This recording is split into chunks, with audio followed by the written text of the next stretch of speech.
এটা কে রে? একবার সরিও বললো না। আরে তোর তো ভাগ্য ভালো, ওর সাথে তোর কথা হয়নি। কখনো কাউকে ভালো কিছু বলেছে বলে তো আমার মনে হয় না। দেখলাম ক্লাসে একা একা বসে, কেউ সাথে কথাও বলেন, সবাই ওকে ইগনোর করে। এক্সকিউজ মি, হ্যালো, আমার কলমটা পড়ে গিয়েছে। তো কি হয়েছে? তো উঠিয়ে দিন। আচ্ছা ঠিক আছে, থ্যাংক ইউ।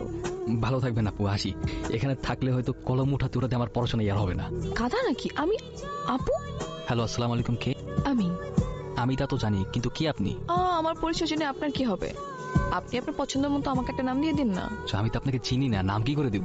চেনেন না চিনে যাবেন, কথা বলতে থাকেন, আস্তে আস্তে এমনিই চিনে যাবেন। আপনি মেবি আমার ভার্সিটির কেউ, রাইট? যদি বলি হ্যাঁ। তা আপনি যদি আমার ভার্সিটির কেউ হয়ে থাকেন, তাহলে তো আপনাকে খুঁজে বের করে আমার বাম হাতের খেল। ওকে, তাহলে ডিল ডান।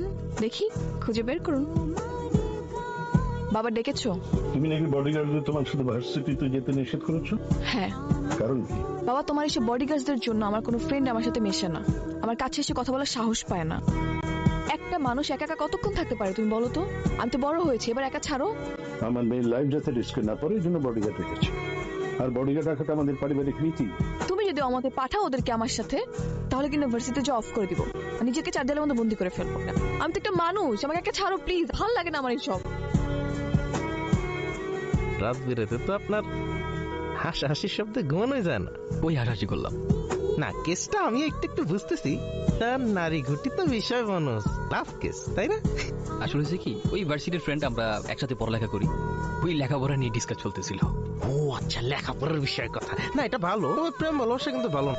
কোথায় তুমি? আমি তোমার কথা মতো ইউনিভার্সিটির পিছনে যে পার্কটা আছে না, সেখানে চলে আসছি। আজকে ওকে দেখা হবে না আমাদের? হ্যাঁ আসবো তো, কিন্তু আগে দেখি তুমি তোমার বুদ্ধি দিয়ে আমাকে খুঁজে বের করতে পারো কিনা। যদি বের করতে পারো তাহলে তো দেখা হয়েই যাবে, আর যদি না পারো তাহলে তোমার কপাল খারাপ। তোমাকে কিন্তু ব্ল্যাক শার্টে আছে খুব হ্যান্ডসাম লাগতেছে। আমি কতদিন যাবত পাগলের মতো তোমাকে খুঁজতেছি। কেমন মানুষ তুমি? একবারের জন্য সামনে আসতেছো না? যখন সামনে থাকি তখন তো একটু পাত্তাও দাও না, ঘুরেও তাকাও না। এখনো তো কি? হ্যাঁ, আমি যদি সত্যি সত্যি তোমাকে চিনতাম, তাহলে তোমার উপর থেকে আমার চোখ কখনোই সরাতাম না। তোর এই অপমান আমি কোনোভাবে নিতে পারতেছি না, বুঝছস? তুই মায়ের খেয়ে ফিরে আসছিস।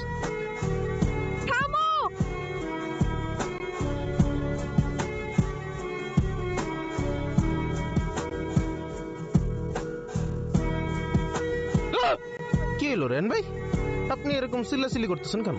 আপনি কি ভূত দেখছেন নাকি? ওয়াশরুমে তো কিছুই নাই।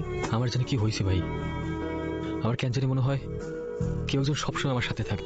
আমি 1 সেকেন্ড আগে আমার সাথে কি হয়েছে আমি সেটাও মনে রাখতে পারি না। কেন জানি ফিল হয় কেউ একজন আমার ভিতরে থাকে। আচ্ছা, ভিতরে আছে বুঝলাম, কিন্তু আপনি ওয়াশরুমের দিকে আঙ্গুল দিয়ে কি দেখাইতেছিলেন? ভাই আমি ওয়াশরুমের আইনে একজনের প্রতিচ্ছবি দেখছি। ওই লোকটা আমাকে কি যেন বলতে চায়, আর ও মনে হয় আমার কাছে কিছুটা চাচ্ছে। নাউজুবিল্লাহ, কি কোন রেহান ভাই? আপনার উপরে কি কোনো জিন পরে ছায়া নামলো নাকি? আপনার কি কোন থেকে নিয়ে যেতে চায়? মিষ্টি মুষ্টি খাওয়ানি লোভ দেখায়? না না ভাই, এমন কিছু না। কি ব্যাপার? তুমি কি কোনো কিছু নিয়ে ডিস্টার্ব? তোমাকে কেন জানি ঠিক লাগছে না। ম্যাডাম, কি যে কন আমগুলো কাপসি করবো না, এলাকায় কারো বাপের বলা আছে নাকি? হ্যাঁ, আর যদি কোনো মন্দির বলা কেউ যদি আমগুলো কাপসি করবার আহে, বুঝেন না, আস্তে করে বামা দিয়া চামেলা চিবা হেলা। কি রেহান, তুমি এটা কি করলা?